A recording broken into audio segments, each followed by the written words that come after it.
quienes no he tenido oportunidad de conocer antes y pues feliz de saludar a viejas amigas y amigos con quienes hemos transitado ya hace muchos años el camino de la investigación. Yo he preparado algo, digamos, para que podamos tener esta conversación. Me di algunas vueltas de carnero pensando en cómo sería la mejor manera de presentar esto, ¿cierto? Y sobre todo que haga sentido en el contexto de lo que buscamos en el capítulo de Psicología del Desarrollo, que es mostrar la relevancia que tiene la pregunta sobre el desarrollo cuando investigamos en estos temas. Y por supuesto, siempre queriendo reconocer la importancia que tienen variables sociales y variables culturales sobre las trayectorias de desarrollo. Mi investigación ha estado centrada en comprender y acompañar procesos en colectivos de niñas, niños, jóvenes y adultos que tienen discapacidad intelectual y otras condiciones del neurodesarrollo, particularmente en temas que tienen que ver con autismo. Así que he organizado esta presentación como en un rational que espero a ustedes también les haga un poco de sentido. Obviamente, la idea, supongo, es que podamos tener una conversación distendida, ¿cierto? Que si quieren interrumpir o quieren comentar algo, bueno, feliz que abran el micrófono, levanten la mano, como lo prefieran hacer. Em, digamos que un poco provocativamente llamé esto más allá del diagnóstico, sobre todo para partir enfatizando que no estamos haciendo diagnósticos, ¿cierto? Que aquí hay un cambio paradigmático que es fundamental en el trabajo que construimos con personas que están en los espacios de diversidad, entendiendo que esto no se trata de procesos que nos lleven a diagnosticar enfermedades, ¿cierto? Lo que nosotros diagnosticamos son condiciones de salud que tienen un tratamiento, que tienen una cura, y el vuelco paradigmático del que estamos siendo testigos tiene relación con la transformación desde ver esto como un diagnóstico hacia verlo como una parte constitutiva fundamental de la identidad. Es un movimiento súper fuerte que está siendo impulsado por los propios expertos por experiencia a lo largo del mundo. Toma mucha fuerza, particularmente dentro de los expertos por experiencia que son autistas, pero cada vez más colectivos lo han venido incorporando, han venido considerando la idea y están haciendo llamados para que nosotros como profesionales seamos capaces también de hacer este tránsito, ¿cierto? Y entonces seamos coherentes con los usos del lenguaje y de esa manera no hablemos de terapias, no hablemos de tratamientos, no hablemos de diagnósticos, sino que entendamos que lo que sucede es un proceso de identificación, es un proceso complejo, es un proceso que exige una muy buena formación cuando lo llevamos adelante en el espacio de la clínica o cuando sucede en los espacios educacionales.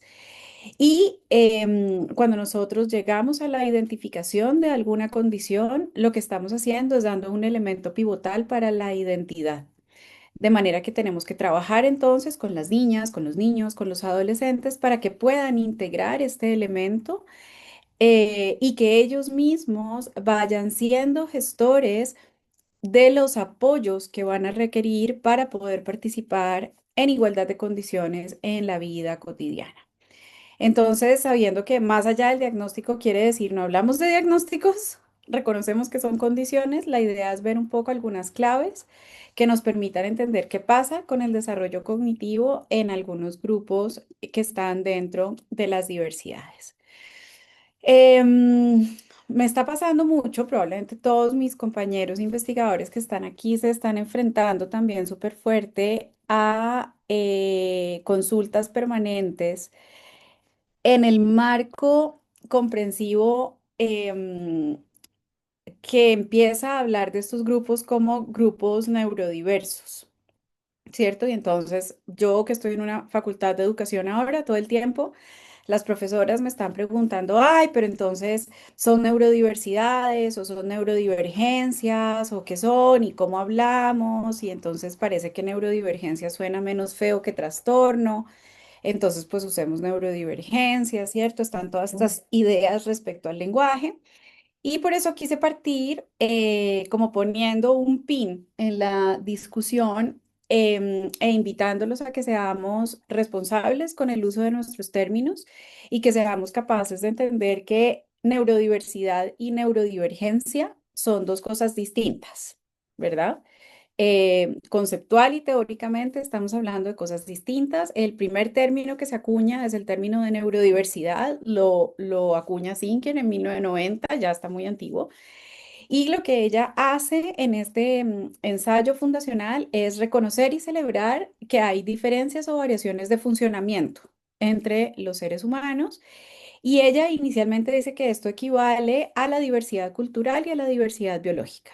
Entonces, neurodiversos somos todos, ¿no? La neurodiversidad es un constructo que nos cae a todos porque supone las diferencias naturales que tenemos en el desarrollo humano. Pero más adelante viene a acuñarse el término de neurodivergencia y neurodivergentes sí que tal vez no somos todos, ¿no? La neurodivergencia se va a referir a personas cuyas características neurológicas siguen trayectorias atípicas de desarrollo en uno o varios dominios. Y esto va a incluir personas que tienen condiciones tan diversas como el autismo, el trastorno por déficit de atención y hiperactividad, la dislexia, entre otros. Walker ha venido trabajando el término, estas diferencias están siendo más o menos nuevas, si se dan cuenta este paper que yo he citado aquí es del año 2021 y lo que nos está pasando es que con el advenimiento de las redes sociales, Instagram y TikTok, sobre todo, tenemos un montón de influencers que están hablando de neurodivergencias y entonces está como sentando en las comunidades la idea del cerebro neurodivergente, ¿no? Y entonces esto nos lleva al cerebro autista, el cerebro TDAH, el cerebro...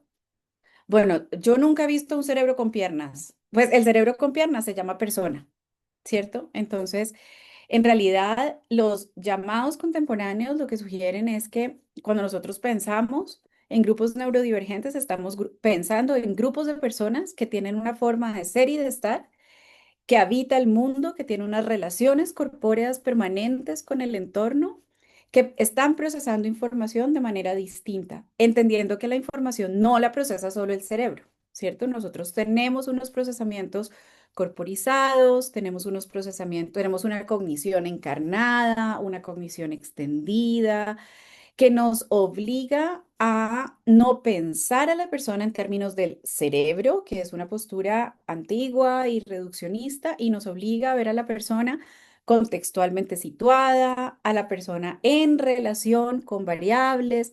Yo los he llamado por efectos de este espacio determinantes sociales y culturales, determinantes de salud, que están interactuando todo el tiempo con nuestra forma de habitar el mundo y que está transformando las trayectorias de desarrollo.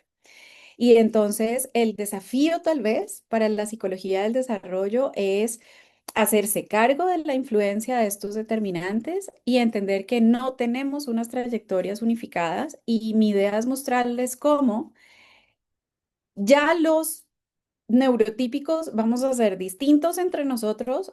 Las personas que tienen un desarrollo atípico son súper, ultra, hiper, mega diferentes entre ellos, ¿no? ¿Por qué? Porque estos determinantes sociales se están comportando de maneras que recién estamos investigando y en consecuencia recién estamos empezando a entenderlo. Y nos queda un tercer término que, no sé, levanten la mano quienes lo han escuchado o pongan una estrellita o hagan algo o una mano así, no sé, haga algo para que yo sepa si ha escuchado hablar de neurodisidencias. Neurodisidencias, hay personas que dicen que sí, han escuchado, ¿cierto? Este es un término que está apareciendo. Dani me dice, no, esto es nuevo, Dani, esto es una nueva, bien, esto es una nueva inclusión que viene a nuestro vocabulario. Es un término que recién está asomando la nariz, ¿cierto? viene impulsado por los grupos de los expertos por experiencia. Esta no es una construcción, a ver, es una construcción que está sucediendo en la academia, ¿vale? Y la están haciendo expertos por experiencia que están en la academia. Y lo que va a hacer es que va a señalar o a apuntar el lugar político que ocupan las personas que hacen parte de las neurodivergencias, ¿ya? Las neurodisidencias dicen, ojo, porque la relación social con las personas que tenemos condiciones del neurodesarrollo, la relación social con personas que tenemos discapacidad, es una relación social que está marcada por las fuerzas de poder, ¿ya? Si lo quieren pensar como un poder Foucaultiano, ¿no? Como un poder institucional, un poder que es opresor, un poder que decide, un poder donde unos tienen las oportunidades y son estos que tienen las oportunidades quienes deciden qué van a poder hacer los otros que no las tienen. Entonces están enfatizando ese lugar político que ocupan personas de los colectivos neurodivergentes y están enfatizando la importancia que tiene el elemento identitario. ¿Ya? Son ellos tal vez quienes más están presionando para que no hablemos de personas con trastorno del espectro autista, sino autistas. Están los movimientos, por ejemplo, de personas que tienen condiciones psiquiátricas que cada vez con más fuerza están tratando de impulsar el uso de la palabra loco como una reubicación social de estos sujetos que tienen unos efectos políticos relevantes, ¿ya? Entonces, es importante que sepamos que están estos tres conceptos dando vueltas siempre que estamos pensando en colectivos de personas con discapacidad o con condiciones del neurodesarrollo, pero esto todavía no ha ingresado en manuales de identificación. En esto todavía no tenemos acuerdo. Hay mucho debate y por eso yo no los voy a usar en este espacio. Ya, es toda esta lora para decirles que no lo voy a usar, ¿ya? Que lo entiendo, que yo trabajo con una oficina profesionalizada de vocerías. Me hacen sentido muchas de sus manifestaciones, me hacen sentido muchas de sus reivindicaciones. Me parece que tenemos que abrir espacios, construir espacios, que necesitamos presionar el sistema para que los podamos tener en calidad de coinvestigadores siempre. Pero me parece que esto todavía no ha avanzado al nivel de madurez teórica que lo necesitamos para poderlo integrar bien en nuestros proyectos de investigación, en nuestras discusiones, en nuestras interpretaciones de los resultados, ¿ya? Así que toda esta lora, solo para decirles que no voy a hablar de neurodivergencias, que respeto un montón a las neurodivergencias y que creo que aquí hay un camino súper interesante de colaboración y de conversación. Les voy a mostrar lo que hemos hecho con mi equipo. Yo estoy aquí porque hay un montón de personas que me han apoyado. Llegó Pauli Arango, que es mi socia en el crimen. Entonces, desde este momento la hago responsable conmigo de todo lo que voy a decir en adelante, que ella no sabe que yo lo voy a decir, pero es responsable. Nosotras llevamos muchísimos años, llevamos unos 15 años o una cosa así, interesadas en mirar qué pasa con el desarrollo en grupos que llevan trayectorias de desarrollo atípicas, ¿ya?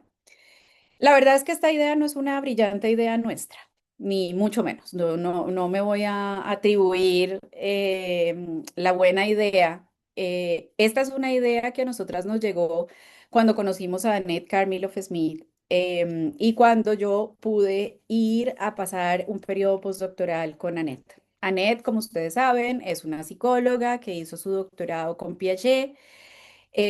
Ha sido una de las post-piagetianas más influyentes que hemos tenido. Y para mí fue una epifanía de vida conocer a Annette y trabajar con Annette.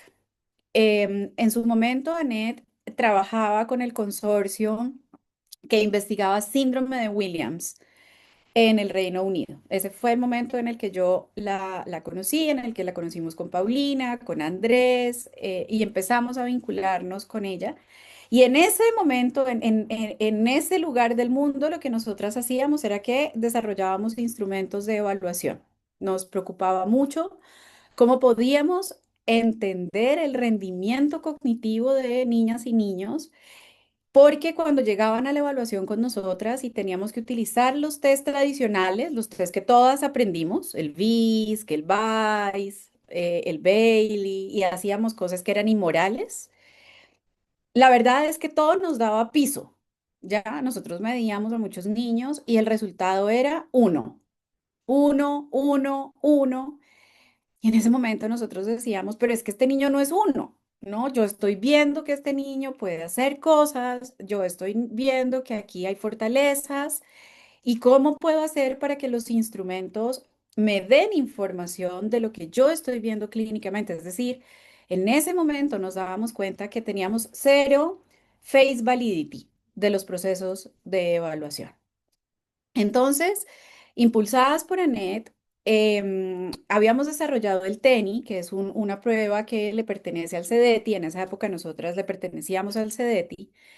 Dijimos, bueno, si ya tenemos esta idea, ¿no? Tenemos la idea de medir a través del juego, tenemos la idea de llevar juegos a plataformas interactivas, a pantallas interactivas. Piensen que esto era la época del primer iPad, ¿ya? El primer iPad que llegó a Cedeti, nosotros nos reunimos alrededor de él a mirarlo, porque ni siquiera sabíamos prenderlo. Ya teníamos unos iPhones que parecían unas panelas y había muchas cosas que no se podían hacer en ese momento. Entonces habíamos desarrollado el TENI, que era como de verdad del siglo 50. Nos habíamos ganado unos premios en Londres y entonces Annette, que era loca y era muy visionaria, nos dice un día, oye, pero probemos el TENI con niños que tienen condiciones genéticas. Y nosotras, jóvenes, intrépidas y responsables, le dijimos, bueno, escribamos un Fondesit. Y escribimos un Fondesit. En ese momento no había ninguna pregunta de en dónde vamos a conseguir la muestra. Era una pregunta que no existía. Entonces, bueno, ganamos un Fondesit, fue el primer Fondesit que adjudicamos en donde la propuesta fue, bueno, vamos a testear y vamos a ver cómo podemos hacer evaluaciones cognitivas en niños que tienen condiciones genéticas, entendiendo que las condiciones sindromáticas son el factor de riesgo más predominante que tenemos a la discapacidad intelectual, ¿cierto? La discapacidad intelectual es una condición del neurodesarrollo. 79% de los casos en discapacidad intelectual son no sindromáticos, quiere decir yo voy a tener una persona que no tiene carita, que no tiene cuerpito, ya, yo no le veo nada raro. Y es solo cuando empieza la interacción, cuando yo empiezo a decir, uy, aquí hay algo que me está llamando la atención. Eso es un 79%. Los restantes tienen condiciones sindromáticas, tienen una carita, tienen un cuerpito, tienen algo que se nota. Y de esos sindromáticos hay dos grupos súper relevantes y que han sido súper relevantes en nuestra historia, los grupos de niños o los grupos del colectivo de personas con síndrome de Down y el colectivo de personas con síndrome de Williams, ¿ya? El síndrome de Down, todos sabemos, se caracteriza por una tripletación anormal del par 21 en el cromosoma. El 90% de los casos corresponden a condiciones no disyuntivas y hay solo un 1% de casos que son hereditarios. Es una condición que es esporádica en las familias. Y en el caso del síndrome de Williams, vamos a tener una delación del brazo corto del cromosoma 7. Estos dos síndromes con unas características físicas que los hacen muy evidentes, ¿cierto? Todos conocemos las características físicas de los niños con síndrome, de las personas con síndrome de Down. No todos conocemos las características físicas de las personas con síndrome de Williams, que son más bien estas caritas como de duende, con unas orejas de implantación baja, amplias, con un tabique achatado, que además se caracterizan por no tener filtros sociales. Ellos están extremadamente interesados en el procesamiento cognitivo de los rostros. Esto era algo que Annette había descrito cuando analizaba las trayectorias de desarrollo de los niños con síndrome de Williams y ya sabíamos por esos datos que las características del barrido ocular de los niños con Williams era distinta. La trayectoria de desarrollo barrido ocular y fijación de mirada es una trayectoria distinta en Williams y en Down. en estos colectivos. Entonces, bueno, nosotros empezamos a interesarnos muchísimo por estudiar procesos de medición primero y después un poco vino el interés por meternos de lleno en entender qué pasaba con trayectorias de desarrollo en condiciones del neurodesarrollo. ¿Y qué entendemos por una condición del desarrollo? Bueno, un abanico de condiciones, cada una de ellas con unos indicadores pivotales que están claramente acordados por la comunidad académica, donde poco a poco han ido participando expertos por experiencia y que hoy entendemos que se caracterizan por la presencia de trayectorias atípicas en uno o más de los dominios. Pueden ser dominios generales o pueden ser dominios específicos de la cognición.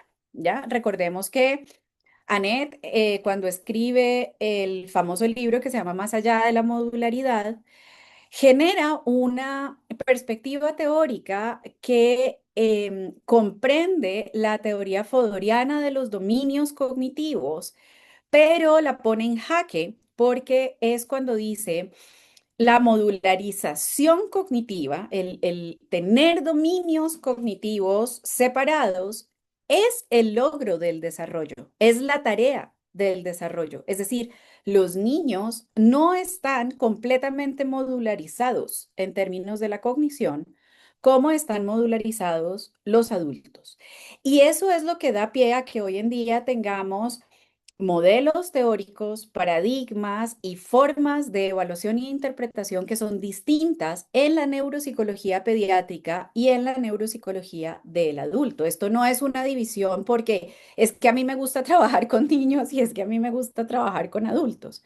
Esto es una división que es teórica y que es paradigmática y que es epistémica, si quiere.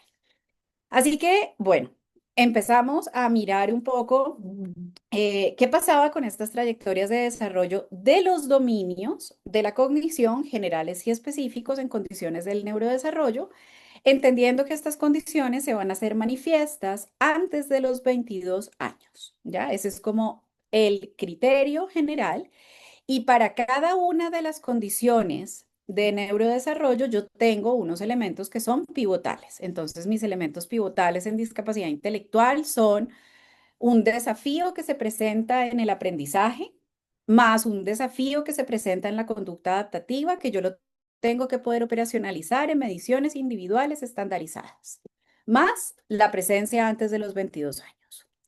Mis condiciones pivotales en autismo son dificultades o desafíos en los procesos de interacción social, más la presencia de intereses restrictivos, repetitivos o profundos que se han hecho manifiestos antes de los 22 años. Y así. ¿Qué es lo que nos ha estado pasando? Que a la comunidad le ha costado mucho trabajo, sobre todo a la comunidad clínica, no tanto a la comunidad investigativa, le ha costado, le ha sido muy difícil velar por mantener la identificación sobre estos elementos pivotales y entonces empiezan a agregar cosas. Por ejemplo, en autismo, ahora se ha agregado un montón el tema de la desintegración sensorial, ¿cierto? Probablemente todos ustedes han escuchado que los autistas tienen temas sensoriales y no todos los autistas tienen temas sensoriales. No es pivotal, ¿ya? Entonces, por eso es que es tan importante que nosotros nos mantengamos lo más alineados posible sobre los elementos de identificación pivotal que corresponden al acuerdo disciplinar. ¿Estamos seguros? No. ¿Esto está escrito en piedra? Absolutamente no. ¿Va a cambiar? Va a cambiar. O sea, nosotras que nos educamos con el DCM 3, yo creo, puede ser. 4, ya con el Paulina se defiende y dice que a ella la educaron con el 4. Yo creo que yo alcancé a ver el 3. Daniela parece que la educaron con el 1. Ella dijo con el 1. No sé. Hemos tenido que deconstruirnos, ¿no? Impresionante. O sea, la deconstrucción que tuvimos que hacer del 4 al 5 no fue menor. ¿no? Porque nos vinieron y nos quitaron los ejes. ¿Se acuerdan de los ejes? Eje uno, eje 2. Uno todavía sigue hablando. A veces Paulina me dice, es que eso es del eje 2. Y yo la miro como, ¿qué es esto? Es súper complicado y cuando venga el DCM 6, que no se va a llamar DCM y entonces ya no va a ser el 6, vamos a tener que deconstruirnos de nuevo porque la investigación está avanzando y la construcción de conocimiento avanza. Así que ahí estamos tratando de avanzar con estos grupos y avanzamos particularmente desde Chile porque me gustaría convencerlos que estudiar neurodesarrollo en poblaciones que tienen condiciones que requieren apoyos en el país es muy relevante por tres grandes razones. Podría enumerar muchas más, pero primero porque los datos de estimación sugieren que la prevalencia global de condición del neurodesarrollo está entre 35 y 55% de la población general. Y en países de menor ingreso y mayor inequidad, vamos a tener mayores porcentajes. Estoy hablando de todas las condiciones del neurodesarrollo, ¿vale? Del abanico. Porque somos el tercer país en prevalencia en nacimientos de niños con síndrome de Down. El último dato de prevalencia mundial es del año 2015. Nos superaba Emiratos Árabes y Japón por 0,01, ¿ya? La diferencia de prevalencia es muy discreta. No tiene nada que ver con la presencia del aborto legal, ni en tres causales, ni suspensión voluntaria. No sabemos por qué es, ¿vale? No, no es una cosa que se haya mirado, no hay respuestas por ahora. Pero para que se hagan una idea, el último dato de prevalencia dice que nacen 0,8 cada 1.000 y en Chile nacen 2,4 y si apuras un poquito el tranque, 2,7 cada 1.000 bebés con síndrome de Down. Aprovecho contarles que Paulina va a estar buscando bebés con síndrome de Down pronto y ahora que somos responsables, sí nos hacemos la pregunta por el acceso a la muestra. Entonces, por favor, ténganla presente. Y porque entre el año 2013 y 2023 ha informado el Centro de Investigación en Educación Inclusiva, que han estado mirando, me parece que haciendo un trabajo muy interesante con las grandes bases de datos públicas e informaron que entre el año 2013 y el año 2023 se registró un aumento de 719% en atención de niñas y niños autistas en los PIEs, ¿vale? Solamente estamos viendo el renglón PIE, no estamos viendo el renglón de educación especial. Yo creo que esto nos da como para una mañana completa para conversar, Dani, ¿no? Como yo creo que el capítulo aquí tiene muchísimas cosas que decir porque no es normal, ¿no? Que estemos hablando de un aumento de 719% en 10 años. A ver, que por supuesto estamos más sensibles, nuestras estrategias de identificación han mejorado, si tenemos chorrocientas mil explicaciones. En Estados Unidos ha sucedido, ¿cierto? El CDC informó una última prevalencia de 31 cada 100.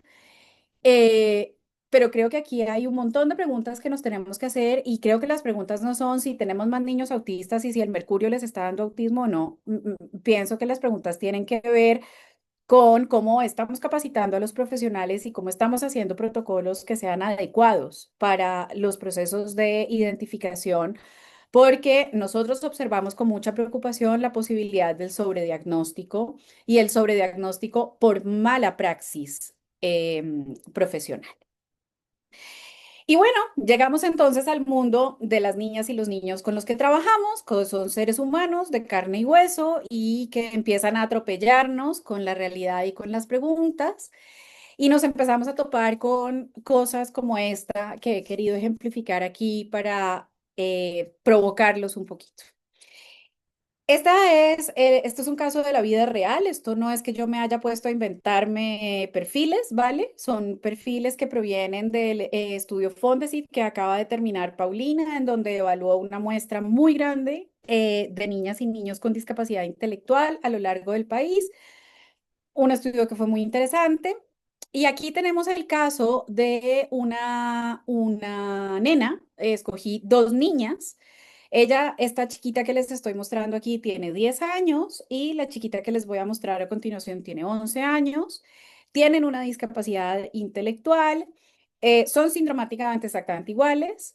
Del lado izquierdo estamos viendo el perfil observado en el VISC-5, ¿cierto? Que es nuestra prueba tradicional, que la requerimos para poder cumplir con el estándar internacional de identificación de la condición. Y si ustedes se dan cuenta, tenemos este efecto piso al que yo me refería hace un momento, ¿cierto? Tenemos un rendimiento que está muy abajo. Veo que Marce está ahí haciendo así porque ella ha tenido que ver miles de VISC 5 en su vida. Tenemos una prueba que es muy difícil de interpretar, ¿no? ¿Yo qué le voy a decir al colegio de esta niña? ¿Yo cómo hago para rescatar su fortaleza al momento de impulsar un proceso educativo? ¿Cómo hago para diseñar los apoyos? ¿Cómo hago para generar un modelo centrado en la persona cuando el dato me da 1, 1, 1, 1? Y al lado derecho he colocado el perfil obtenido por la niña en el ABAS-2. El ABAS-2 es la prueba de medición de conducta adaptativa de la que disponemos en este momento. Los datos de estandarización, la evidencia de confiabilidad y validez para Chile fue presentada por Juan Francisco Lagos hace algunos años. El equipo de CEDETI en un consorcio nacional está ahora trabajando para levantar evidencia de confiabilidad y validez para el Vineland 3, el Vineland 3. Lo vamos a tener pronto, supongo, pero en este momento lo que tenemos es el ABAS-2. Y ahí también tenemos un rendimiento que, si ustedes ven, es un rendimiento que nos da un poquito más de varianza, ¿cierto? Nos deja interpretar un poquito más.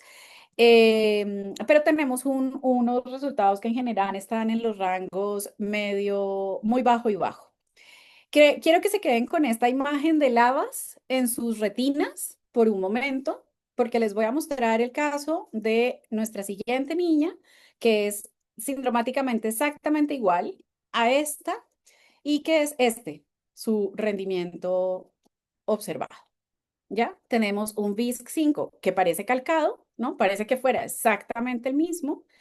Es decir, la medición tradicional de su desarrollo cognitivo nos da piso, piso, piso, y cuando nos movemos a mirar la conducta adaptativa, nos aparece una varianza exquisita, ¿no? Nos deja ver que es una chiquita que tiene un montón de fortalezas, nos deja ver que en lo social es absolutamente magnífico su rendimiento, incluso tiene rendimientos que están ubicados por sobre lo que nosotros estamos esperando, ¿ya? Y esta es un poco la realidad a la que nosotros nos enfrentamos todo el tiempo en el estudio científico de la discapacidad, en este caso intelectual y del desarrollo. Es esta tensión permanente en la que nosotros estamos, en donde procesamos datos de grupo y les voy a mostrar datos de grupo, pero todo el tiempo nosotros sabemos que ahí adentro hay perfiles individuales, si los queremos denominar así, hay trayectorias que son muy individuales y que cuando nosotros entramos a trabajar con métodos de grupo, empezamos a perder esas individualidades. Y esto hizo, junto con otro montón de cosas, que nosotros empezáramos a preguntarnos por los determinantes sociales, que nosotros empezáramos a decir, bueno, ¿qué es lo que apalanca a un niño? ¿No? ¿Por qué yo tengo un niño con síndrome de Down junto con otro que son genéticamente idénticos? ¿No? Porque están traslocados de la misma manera, tienen los mismos factores de riesgo y tengo trayectorias de desarrollo que pueden ser tan distintas, ¿ya?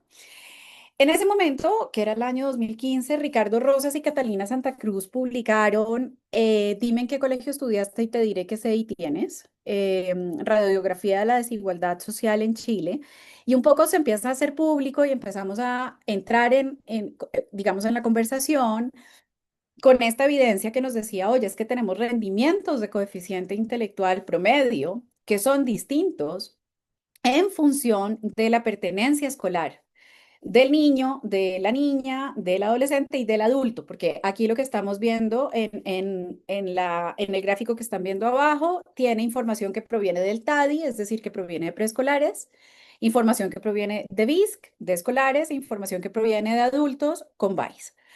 Y claro, uno rápidamente ve dos cosas, ¿cierto? La distancia, como la distancia enorme que existe, pero sobre todo lo que ves es que esa distancia se amplía con los años. Es decir, en la temprana infancia está la distancia y eso siempre se ha interpretado, Ricardo y Catalina siempre lo han interpretado como resultado del capital cultural. Yo no me voy a hacer cargo de la interpretación de ellos, pero se ha interpretado un poco como el resultado del capital cultural, digamos que tienen los hogares de base y que va a tener que ver con la manera como la mamá se nutre en el embarazo, con los factores de riesgo, con el acceso a atención médica, en fin. Y sabemos que está, pero sabemos que es una distancia que se amplía y que se amplía en función de las dependencias escolares. Entonces, también lo que se ha interpretado es que de alguna manera, pues la inteligencia se viene a convertir en la variable dependiente, ¿cierto? Y es una variable que va a ser dependiente de la calidad y de las oportunidades que nosotros podemos entregar en estos tres grupos. Esto a nosotros nos generó preguntas, ¿no? Porque dijimos, entonces podría ser que las dependencias también estén influyendo sobre la trayectoria de desarrollo de niños que tienen condiciones genéticas y entonces nos tiramos en el año 2000, esto se publica en el año 2018, es decir, entre el año 2016 y 17 tomamos información para ver qué pasaba con las trayectorias de desarrollo en niños con síndrome de Down en función de lo mismo, de las dependencias escolares. El paper está publicado, está disponible para quien lo quiera revisar y obviamente, o como era de esperarse, lo que encontramos es que en el síndrome de Down se replica la observación que habían informado Ricardo y Catalina en niños con desarrollo típico. Y en nuestro caso, en los niños con síndrome de Down, las diferencias se hacen especialmente predominantes en las dimensiones del lenguaje y en las dimensiones socioemocionales. Es decir, de nuevo, vemos que el desarrollo no es una cosa que pasa en etapas, sino que vamos con trayectorias de desarrollo que las podemos trabajar por dominios y que cada uno va a llevar su pendiente, su aceleración y sus puntos de logro en ciertos momentos en los que nosotros tomemos esos datos que son datos transversales. Y entonces dijimos, ya, ok, el contexto social parece que tiene también un efecto en síndrome de Down. Esto no se había reportado antes. Em, ¿Y qué es lo que pasa en Chile entonces en términos sociales frente a la discapacidad intelectual? Y en ese momento ganamos un fondo de la Academia Británica y fuimos invitadas a ser parte de la iniciativa del combate global al estigma hacia la discapacidad intelectual, que lo lidera una académica de University College London que se llama Katrina Sear. Y entonces, junto con Katrina y junto con Angela Hasiotis, dijimos, ok, veamos qué está pasando con el estigma hacia la discapacidad intelectual en América Latina. Había 19 países en el consorcio, no había ningún otro país latinoamericano. Entonces hicimos primero una revisión sistemática que arrojó tan pocos resultados que terminó convertida en una revisión narrativa. Y después hicimos una medición con una muestra representativa que nos permitió ver qué pasaba con el estigma público, qué pasaba con las ideas que tiene la gente de la calle hacia la discapacidad intelectual. Tuvimos una muestra grande, una muestra que estratificamos en 4 pasos, que fueron género, edad, nivel educativo y religión. La religión fue súper discutida porque nosotros en Chile no tenemos representaciones religiosas como tienen los otros países, pero dado que estábamos en el consorcio, había que tomar la información. Y lo que se hace para medir este, que es un constructo difícil, ¿cierto? Porque uno no va por la vida diciendo, sí, yo tengo estigma, no es cómodo. Lo que se hace es que se presenta una viñeta que expone un caso prototípico de una persona que requiere apoyos a distintas frecuencias e intensidades. Se pregunta qué le pasa a esta persona, cómo podemos ayudarlo, que nos permite medir la literacidad, es decir, qué tanto conocemos las condiciones del neurodesarrollo. Esto se hace para muchos tipos de condiciones de neurodesarrollo. En nuestro caso es para discapacidad intelectual. Y el instrumento nos va a permitir medir dos constructos latentes, que son las atribuciones de origen y las ideas que yo tengo respecto a las acciones que debería llevar adelante para poder ayudar, ¿cierto? Y en las atribuciones tengo cuatro expresiones, puedo tener atribuciones biomédicas, atribuir a la adversidad, a la suerte, atribuciones supernaturales o supranaturales y atribuciones al ambiente. Y en las acciones yo puedo decidir que requiero a un experto, que requiero cambio de vida, hacer yoga, comer vegano, qué sé yo, o que requiero acciones espirituales, un exorcismo, la acción de un chamán, un espiritista, un consejero y demás. Lo que nosotros encontramos en Chile fue bien complicado, fue muy desalentador porque en términos de literacidad encontramos que en el país la literacidad oscila el 1%. Es decir, solo un 1% de personas son capaces de denominar la discapacidad intelectual de manera correcta. El 29% invoca causas biomédicas que se pueden llamar enfermedad. 32% habla de dislexia, de dificultades del aprendizaje, problemas cognitivos o algo así. Y un 68,3% identifica este tipo de condición como una enfermedad mental, como un desorden mental. Y cuando vamos a ver la distribución de las atribuciones, si se dan cuenta, tenemos atribuciones en los cuatro grupos. Hay personas que hacen atribuciones biomédicas, a la adversidad, al ambiente, pero lo que más nos impactó fue descubrir que tenemos personas, que no son pocas, que hacen atribuciones supernaturales, a causas supernaturales, ¿no?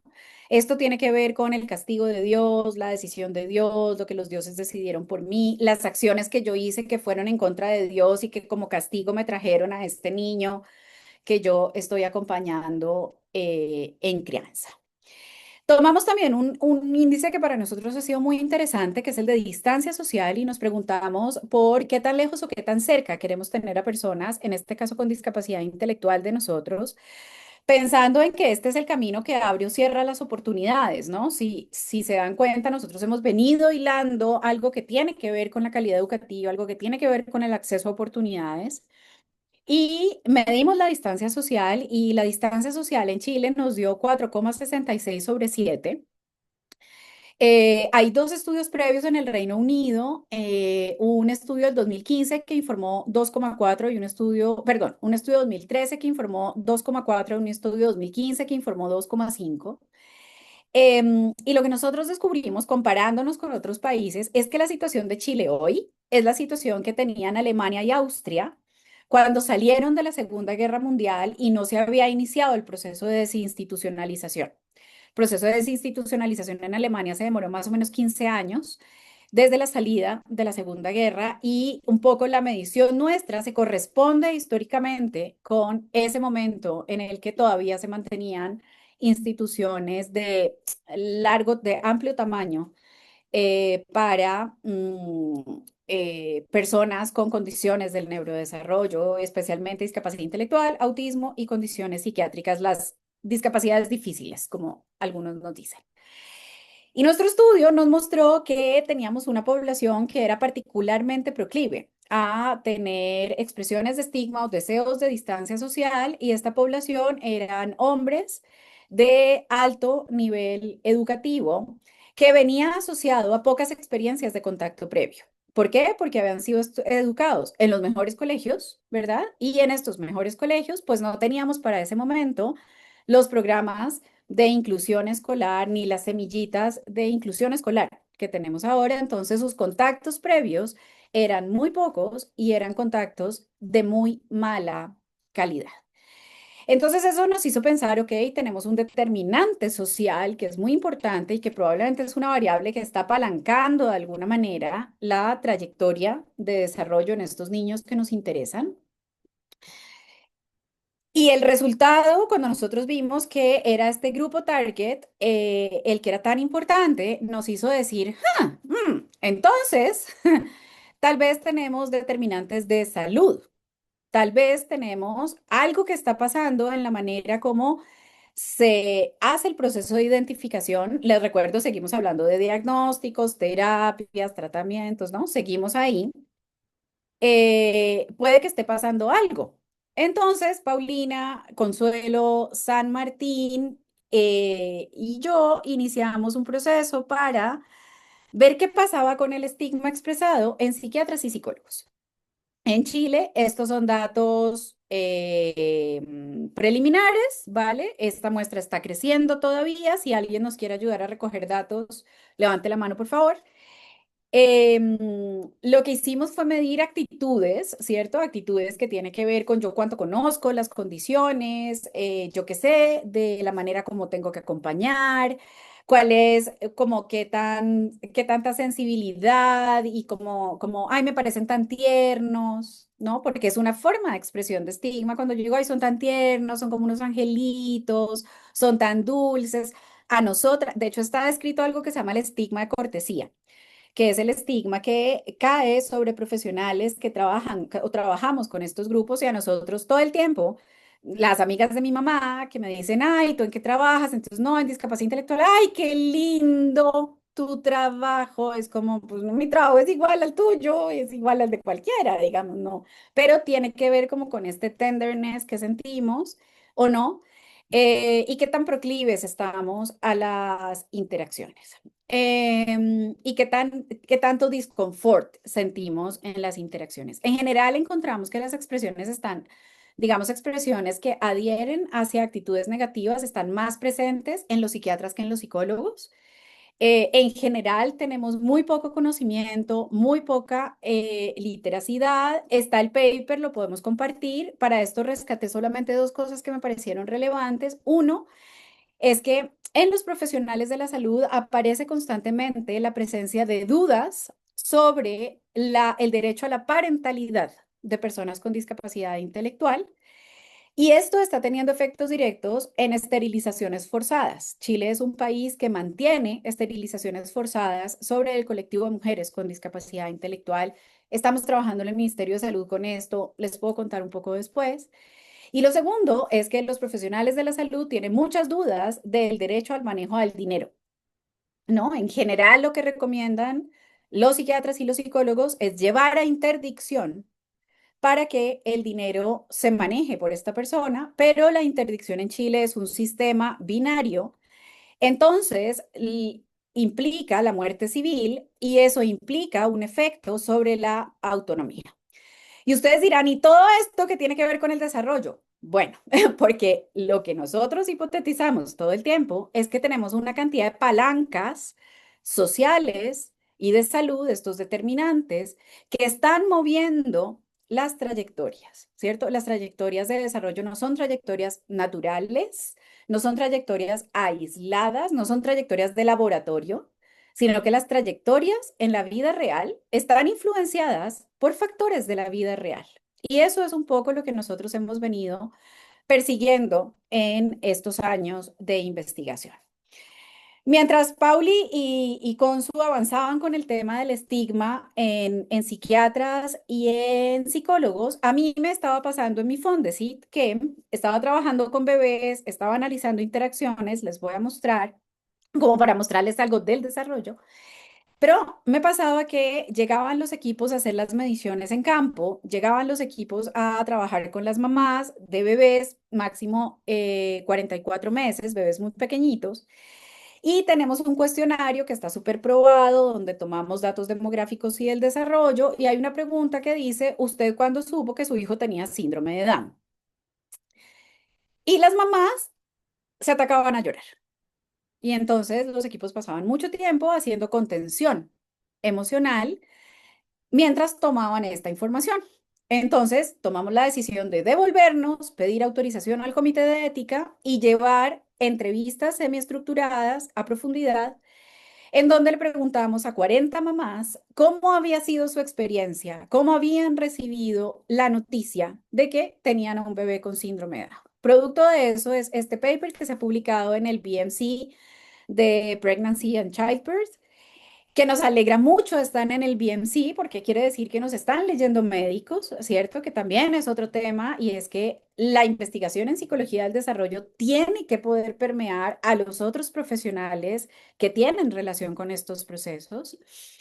Y construimos una nube, ¿cierto? Como de los conceptos que más aparecían en cómo las madres describían que había sido este proceso. Y esto es lo que encontramos, ¿no? Es un proceso que las madres describen como muy frío, difícil, chocante, de poca empatía, de falta de información, de mala experiencia. Y bueno, por ahí aparece de pronto alguna que dice, fue positivo, me sentí aliviada, pero es muy poquitito. Hay un dato que es relevante y es reconocer que en un 57% de los casos las madres tuvieron un diagnóstico postnatal, cuando el síndrome de Down es tal vez la condición sindromática de más fácil identificación en las ecografías. ¿Ya? Si un sound technician no sabe identificar un síndrome de Down, tenemos un problema grave, ¿no? Y esto nos ha hecho pensar mucho en por qué. 57% de nuestra muestra tuvo una identificación postnatal. Hicimos un análisis temático, hicimos un análisis que recogió lo que emergió y lo que emergió fueron narraciones de cómo lo recibí, cuándo, dónde y si identifiqué algún aspecto positivo que me hubiera ayudado a hacer coping con la situación. Los resultados no son muy buenos, ¿cierto? El cómo en general, dicen, es una información que te la dan como si fuera una tragedia. Muchas mamás dicen, a mí me dieron el pésame, ¿no? A mí me hablaron de duelo. El trato fue frío, fue desesperanzador.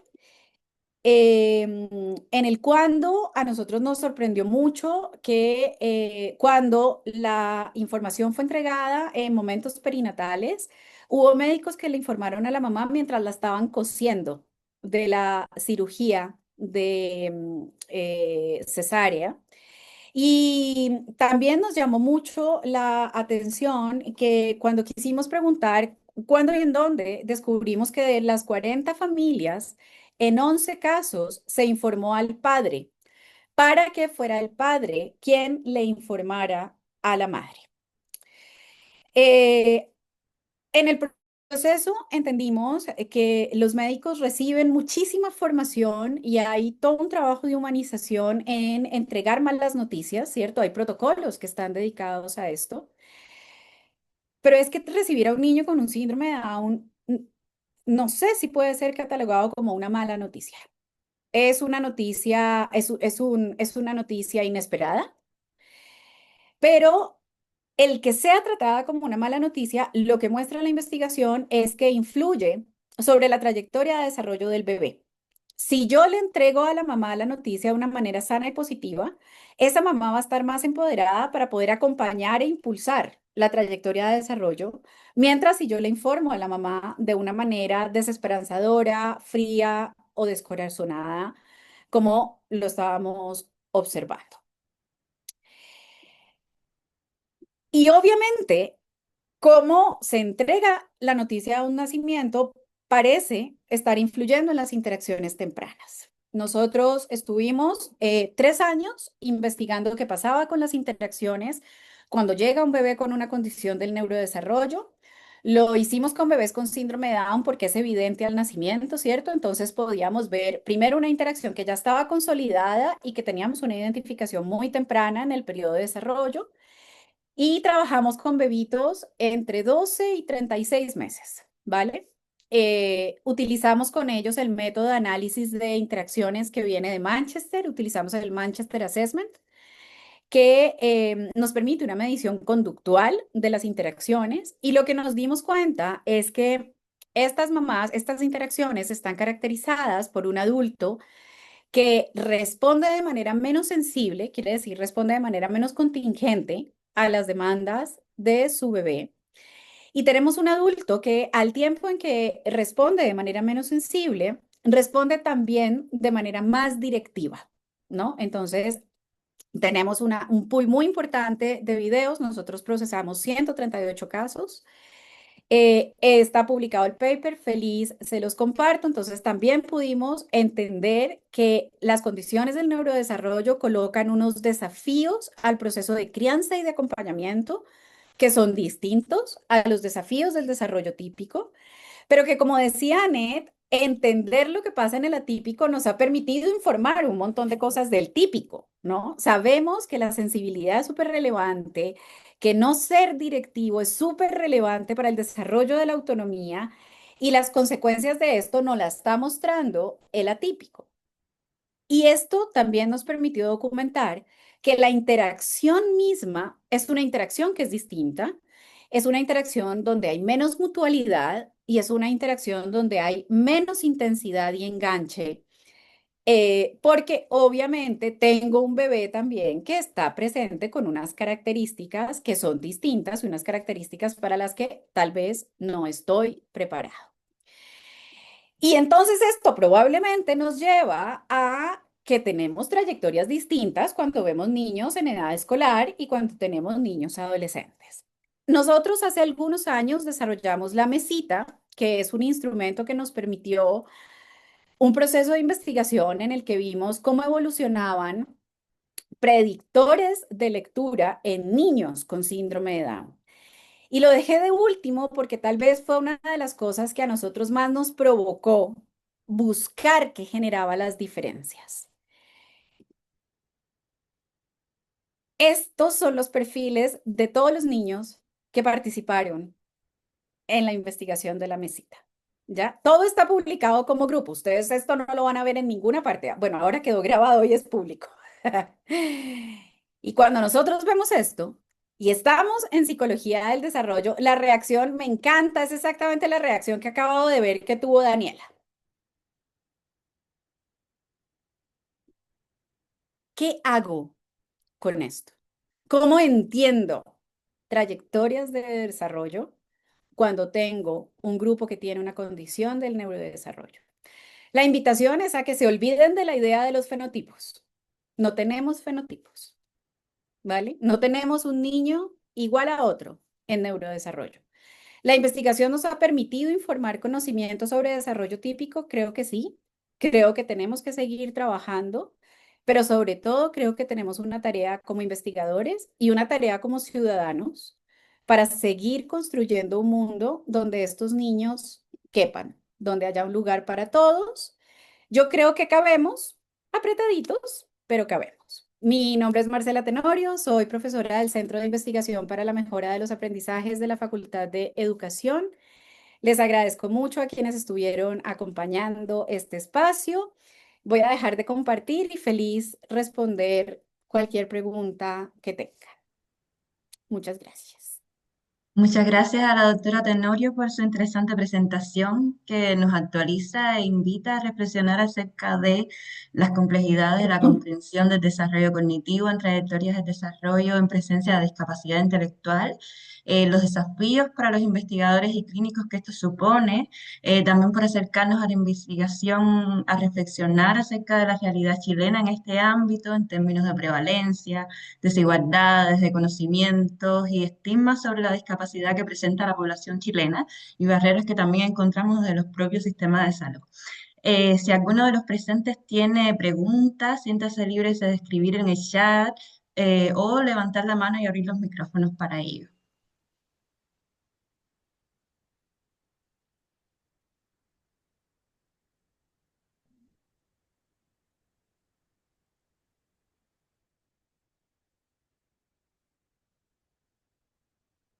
Dani, gracias por salvar la patria. Hola Marce, muchas gracias. Aprendí mucho, debo decirlo, porque no, esta no es un área mía, así que me informa mucho. Quería ver si nos podías ayudar también como madre o como cuidadora de cuál es el mensaje, porque pusiste muchas cosas que a mí me dejan como, "Oh", ¿verdad? Y de cómo nos falta como sociedad mucho para poder tener tal vez mejor comprensión y tener tal vez saber cómo pararnos frente a la neurodiversidad. No, neurodiversidad, ya sé que no. Entonces, ¿cuál sería como la difusión de qué información deberíamos preocuparnos de difundir? Por ejemplo, equipos, pienso yo en los partos, por ejemplo, esto último que contaste. A equipos que atienden partos y a los padres que reciben, por ejemplo, un diagnóstico que todavía está asociado, como tú dices, al duelo, a algo que es como un karma y aspectos negativos que están asociados a esta experiencia. Sí, ay, qué importante tu pregunta. Bueno, nosotros hemos estado súper preocupadas por la difusión de ciencia, ¿cierto? La posición, digamos, desde la que nosotros hemos trabajado es que importante que lo que llega a los equipos y lo que llega a los padres y cuidadores sean resultados de investigación científica, es decir, que podamos ampliar aquello que se conoce como la práctica basada en evidencia. Y en ese sentido, o digamos, para dar respuesta a eso, construimos un portal de difusión de información científica para condiciones de neurodesarrollo que está disponible en, Pauli, interaccionescuidadosas.micare.cl. Y vas a encontrar ahí un montonazo de información gratuita, hay flyers descargables, hay información y lo que nuestro equipo ha hecho por muchos años ha sido tomar información que está en investigación, que está en papers, que son difíciles de leer, que son densos, que la gente no los quiere, y lo baja a un idioma sencillo, ¿no? Y además le entrega información a cuidadores en función del momento del ciclo vital en el que está la persona a quien están acompañando. Entonces, tengo un bebé, tengo un niño, tengo un adolescente, porque además aquí los desafíos son muy dinámicos, ¿no? Finalmente, los apoyos son súper dinámicos. Tú no vas a apoyar a un niño de 7 años igual a como apoyas a un adolescente, porque son momentos de la vida vitalmente distintos. Así que hemos hecho ese esfuerzo, les invito a que lo conozcan, lo usen, lo difundan. Viene de cerquita la recomendación, pero yo creo que está bueno y que cubre, digamos, un poco la necesidad. Contarles también que hemos generado una colección que se llama Esenciales. Deme un segundo. Ahí pusieron el link en el chat. Yo lo estoy abriendo, por lo menos, linda es. No, pero estoy segura que tiene mucha información, pero además, algo que a veces los psicólogos Ya no se los iba a saltamos, mostrar, pero lo ya, bonito. después se los muestro. Hemos generado una colección que se llama Esenciales. Yo creo, yo veo que aquí está Jorge, que es como mi vecino, creo. Si Jorge quiere venir, le regalo un Esenciales porque los tengo en mi oficina. Es una colección de libros que son muy sencillos, que son como pequeños manuales que tienen buenas prácticas en distintas áreas. Hicimos primero esenciales en discapacidad intelectual. Estamos ahora preparando esenciales para la inclusión educativa, esenciales para el autismo y esenciales para el cuidado del cuerpo y la vida sana. Es una iniciativa que partió en el Fondesit, pero la tomó ahora la Facultad de Educación de la Universidad del Desarrollo y entonces esperamos que esto nos ayude en esta tarea de difusión. Y contarles también que estamos muy prontos a lanzar una serie de cómics en donde lo que nosotros hemos hecho es bajar a este formato muchos de nuestros papers de investigación. Hicimos una tarea que fue titánica porque nosotros queríamos un personaje que fuera sexuado, un personaje que no tuviera raza, un personaje como que se pudiera leer por fuera de estas interseccionalidades que están presentes. Y entonces creamos a Bolita y Bolita, lo único que la diferencia es que tiene síndrome de Down y ya. Y entonces son un poco como aventuras de Bolita en función de lo que nosotros hemos aprendido en términos de la investigación. Yo creo que necesitamos trabajar por un protocolo para la entrega de información en nacimiento y puerperio, ¿vale? Yo reconozco que hay un trabajo que se ha hecho en términos de humanización de la medicina, pero yo quisiera insistir en que el nacimiento de un niño con síndrome de Down no es una mala noticia, sobre todo porque es una noticia que ya fue, ya pasó, ya nació, ya llegó, ¿no? Entonces... Bueno, cómo lo comunicas va a transformar la vida de ese niño porque va a transformar sus opciones y va a transformar con ello sus trayectorias de desarrollo. Y eso quiere decir que, como también lo hemos trabajado con Paulina y con Consuelo, es muy importante que nosotros podamos avanzar en formación para que vayamos combatiendo el estigma. El estigma, nosotros no somos culpables de tener estigma, ¿ya? No, además el estigma no es como la marca de Jesús. El estigma es un fenómeno social, es una expresión de una serie de ideas que yo tengo y que las construimos en la sobremesa. Yo no tengo la culpa de la sobremesa de mi mamá y mis tías. y de las barbaridades que decían en la sobremesa, pero lo recibí. Es información que todos recibimos. Entonces necesitamos avanzar en programas, ojalá manualizados, ojalá testeados, ojalá evidence-based, que nos permitan ir decantando el estigma. Estigma vamos a tener, pero nosotros podemos cambiar las acciones de micro o macro violencia que ejercemos cuando el estigma está presente. Entonces yo te diría que hay una tarea enorme para hacer juntos. Jorge. Y yo tengo una pregunta, no escuché la aplicación de Zoom para levantar la mano, no sé si la eliminaron o no, va a ser un acto cívico. Buenas tardes, yo me perdí en la primera parte, perdón, entonces quizás lo que pregunte ya lo mencionaron. Me gustaría escuchar sus comentarios sobre una tesis que estamos discutiendo en la facultad, donde de hecho vamos a hacer un seminario en Santiago y en Concepción, en alianza con gente de salud, psicología, educación, en la UDD, respecto al impacto que tienen los diagnósticos clínicos o los diagnósticos, no sé cuál sería el adjetivo, a niños, niñas y adolescentes en el sistema escolar. No solo el estigma, cuando ya hay, por ejemplo, un diagnóstico más probablemente veraz o preciso, por ejemplo, con déficit, con retraso mental, por ejemplo. No sé si esa es la nomenclatura correcta, lo siento, pero no es mi área disciplinar. Pero sí hay harto debate o harta tensión en el sistema escolar, por ejemplo, con los diagnósticos TEA. Entiendo que hay un universo no tan riguroso necesariamente de establecer ese diagnóstico. E incluso en educación superior también lo estamos viendo. Nuestro pregrado se enfrenta habitualmente a diagnósticos que llegan o requerimientos que llegan de evaluaciones diferenciadas, por ejemplo, y como que cabe todo dentro de TEA, parece. Pero al mismo tiempo es súper desafortunado para estudiantes que requieren apoyo. Entonces, el seminario que queremos hacer nosotros es un poco discutir ahí como las ventajas y las desventajas de ese diagnóstico.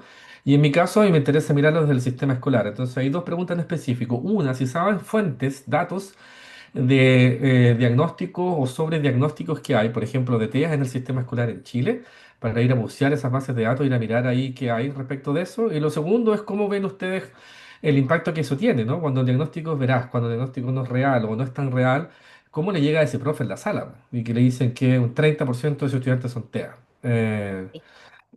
Eso sería como mi pregunta, mis dos preguntas. Sí, te agradezco mucho, Jorge, las preguntas. Por supuesto, se entiende perfecto la no pertenencia a disciplina, no pasa nada. A ver, efectivamente, lo mencioné un poquitito al inicio, está publicado, te lo puedo compartir, un policy brief que sacó el equipo de investigación en inclusión educativa, que estuvo mirando las bases de datos de los PIEs, que son bases públicas. Nosotros también las hemos estado trabajando con mi equipo, estamos trabajando los temas de ausentismo escolar con las bases de datos abiertos del Mineduc, que son un poquito aburridas de manejar, no están muy buenas, pero se saca harta información. Y ahí en el Policy Brief vienen algunos datos importantes. Me parece relevante relevar de ahí que mientras la discapacidad intelectual, la identificación de discapacidad intelectual, que es la acepción moderna de retardo mental, la identificación de discapacidad intelectual se mantiene estable, ¿no? En el tiempo la varianza es muy poca. En autismo del 2013 al 2023 se identifica un aumento de 719% en las aulas. Es un tema que nosotros hemos estado mirando. Yo comentaba un poco que nuestra mayor preocupación tiene que ver con las sobreidentificaciones que provienen de procedimientos que no están basados en la evidencia y procedimientos que no están correctamente alineados al estándar internacional, ¿ya? Y afuera está la jungla. Yo quisiera contarles que por el contacto que tenemos con los expertos por experiencia, que somos muy cercanos, me llamó hace poco un autista que trabaja con nosotros y me llama a contarme que existe el camioncito diagnosticador de autismo. Esto es real, ¿no? Es un chico, es un joven psicólogo profesional que él es autista y él no pudo acceder a tiempo a su proceso de identificación, ¿cierto? Porque ese es el otro problema. Un buen proceso de identificación es un proceso costoso y los hospitales no lo tienen, las clínicas no lo tienen, en el colegio no lo tienen, las universidades no respondemos. Bueno, y entonces él un poco como en respuesta a esto, adaptó, compró un camión como de helados, de los que hay en Estados Unidos, y adaptó una salita adentro del camión y él aplica A22, que el A22 es un instrumento que hace parte del procedimiento Gold Standard de identificación de autismo, pero el A22 no identifica, el que identifica es el clínico, ¿no? El A2 es la herramienta.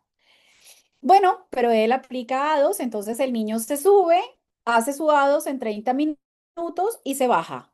Diagnosticado, identificado, listo, con todos sus papeles firmados, todo en regla, él está matriculado en el Ministerio de Educación, es decir, este niño está identificado exactamente como lo hubiéramos hecho nosotros frente al sistema, ¿ya? A nosotros esto nos preocupa mucho y entiendo que le preocupa mucho a la sociedad y por eso ha habido conversaciones respecto a la formación de los psicólogos. Hay un trabajo que se ha adelantado en la Universidad Católica respecto a cómo logramos elevar los estándares de los procesos de uso de instrumentos e identificaciones, porque es muy delicado. Y la situación de los profesores es muy delicada también, ¿no? Porque tenemos profesores en sala que están sobrepasados, con muy poca formación. En este momento yo estoy escribiendo el FONDES irregular y la propuesta es hacer una medición de estigma ahora en el profesorado y que logremos entender bien de qué tamaño es este elefante, ¿cierto? Como qué estamos enfrentando y que a partir de eso podamos construir intervenciones, porque sabemos que las intervenciones son de nicho. Nosotras tenemos datos en psiquiatras y psicólogos que se los mostré hoy. También tenemos una muestra muy grande de operadores de justicia, magistrados, abogados, notarios, estudiantes, que la estamos procesando. Es una muestra de 880 y tantas entradas. Y queremos tener también entonces la información de profesores, de docentes, y que con eso podamos construir intervenciones de nicho. Súper delicada la situación y súper delicada cuando miramos además la influencia que está teniendo Instagram y TikTok sobre las intervenciones y las decisiones. Marci.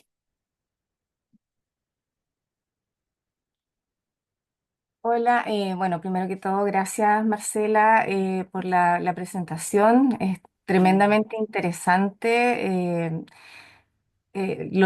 todo lo que han logrado hacer y además también es muy interesante escucharte como la trayectoria que han tenido, cómo han ido derivando en distintas temáticas, ¿cierto?, de interés y generando aportes en lo global. No sé si quizás me distancio un poco con la pregunta que te quiero hacer, pero yo he estado como mirando interés, o estoy interesada en el tema del diagnóstico del funcionamiento intelectual limítrofe, que es un diagnóstico que existe en los pies, ¿ya? Que no está en un DCM ni en el CIE, ¿cierto? Entonces, me gustaría, por un lado, conocer tu opinión al respecto. ¿Qué es lo que sabes y si me puedes recomendar algo? Porque no he encontrado evidencia o investigaciones que hayan hecho seguimiento, por ejemplo, de niños y niñas que han recibido ese diagnóstico.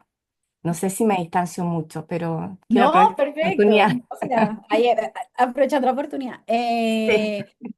Mira, hemos mirado tanto el tema del rendimiento, el RIL, el rendimiento intelectual limítrofe, nos ha causado tantos dolores de cabeza porque además aquí hay un tema súper relevante y es que en la medición de la cognición tienes la banda de error y la banda de error se te puede abrir para arriba o para abajo, ¿cierto? Y te puede abrir a RIL o te puede abrir a cumplir el primer criterio para discapacidad intelectual, que necesitas igual la medición de conducta adaptativa.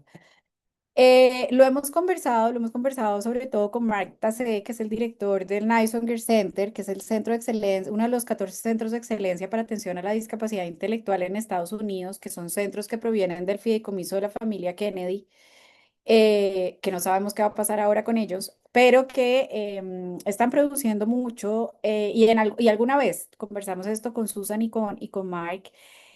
Mira, si me preguntas a mí, mi intuición personal es que es una discapacidad intelectual que requiere apoyos leves y que lo que hemos terminado de hacer es construir un eufemismo, que es un eufemismo que viene en Chile de la ley de subvención, de la Lucas, ¿cachai? Y bueno, nosotros hace algunos años publicamos con Ricardo ¿Cuánto es la malversación de fondos que tenemos en ese renglón, cierto? Es una malversación enorme. Yo, en mi experiencia clínica, mi experiencia acompañando familias en aula, es que son niños que requieren apoyos, ¿cierto? Son niños que van a necesitar una serie de apoyos, son niños que están muy vinculados a situaciones sociales muy adversas, adversidades tempranas muy fuertes, lo que no quiere decir que un niño de nivel socioeconómico alto, que ha sido querido, que ha sido protegido, que ha sido bien nutrido, no pueda tener un rendimiento limítrofe, sí también.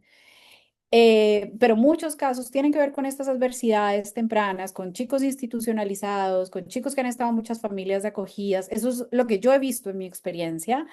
Y si me preguntas, creo que es mucho más eficiente en términos de acompañamiento dejarlos como una discapacidad intelectual leve y que podamos trabajar desde ahí. Pero yo quiero decir que yo no tengo ninguna asociación negativa a ninguna de las condiciones del neurodesarrollo. Me parece que decir que alguien tiene una discapacidad intelectual es decir que tiene pelo negro, ¿no? Es como un facto, es un hecho de su desarrollo, hace parte de la distribución de la curva normal y necesitamos ser capaces de normalizarlo y estar tranquilos frente a eso. Y me parece que la tranquilidad pasa por tomar el toro por los cuernos y entonces diseñar planes de acompañamiento centrados en la persona, desde el modelo de apoyos, a frecuencia de intensidad correcta. Y probablemente lo que vamos a tener, si esto funciona así, es que vamos a poder retirar los apoyos en la adolescencia y ya va a poder seguir más solito, ¿ya? Lo que no quiere decir que no haya una condición del neurodesarrollo. Pero esta es mi postura y es una postura que es política y que cuesta mucha plata, porque Ujú. el RIL vale mucha plata. Mm.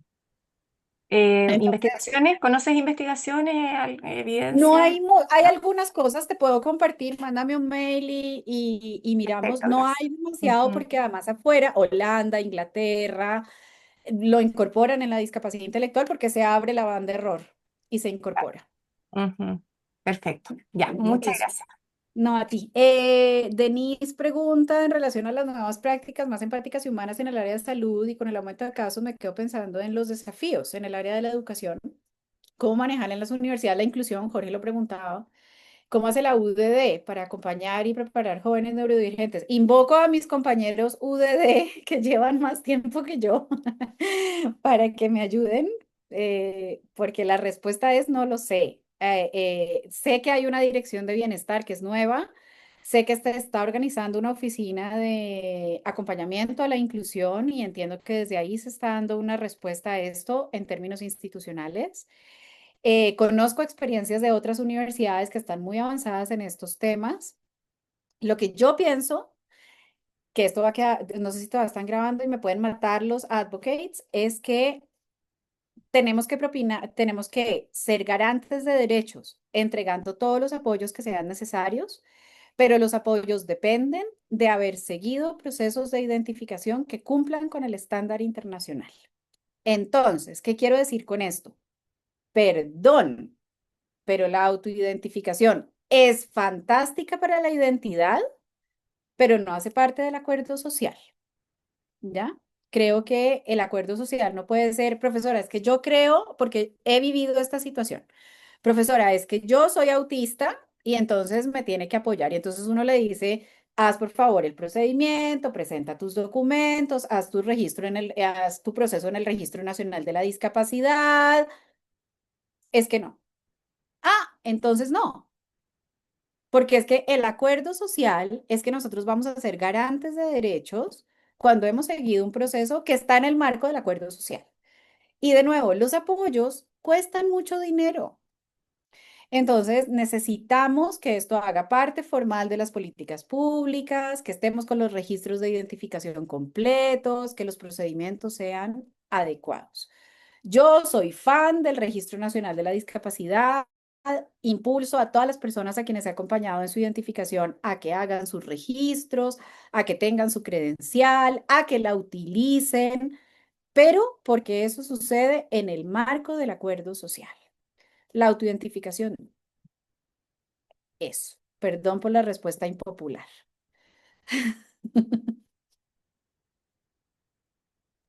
Si no nos quedan más preguntas, nada. Perdón, sí, no acaba de continuar Denise agradeciendo y dice, mira, muchas gracias y por otro lado, la carrera de psicología dentro de la UDD incluye formación y educación a alumnos, futuros psicólogos. No lo sé e invoco a mis compañeros, Francisco, Daniela o alguien. Sí, de decir Marce que Marce es de educación, así Gracias. que ella nos tendrá que enseñar cómo hacerlo. Tampoco sé si hay alguna cosa especial. ¿Tú, Jorge, sabes si hay alguna formación especial? Yo sé que hay especializaciones, pero dentro de la misma carrera, imagino que te refieres a un tema de poder identificar, de poder acompañar. Con ese nivel de especialización no, hay un área educacional en la facultad, pero dentro de lo que se está hoy día desarrollando los electivos, que podría ser un área eventualmente de profundización, no hay en eso en específico. Sí espacios, han habido espacios de terrenos cuando se han desarrollado prácticas profesionales, pero son resorte del interés de los mismos estudiantes en su minuto. Ahora sí, el tema de inclusión es un eje estratégico del área. Hay harto interés de varios académicos o profesores o profesoras del área que eventualmente me imagino que podamos ir respondiendo mejor con eso con el tiempo. Pero por ahora, sí, en concreto, no.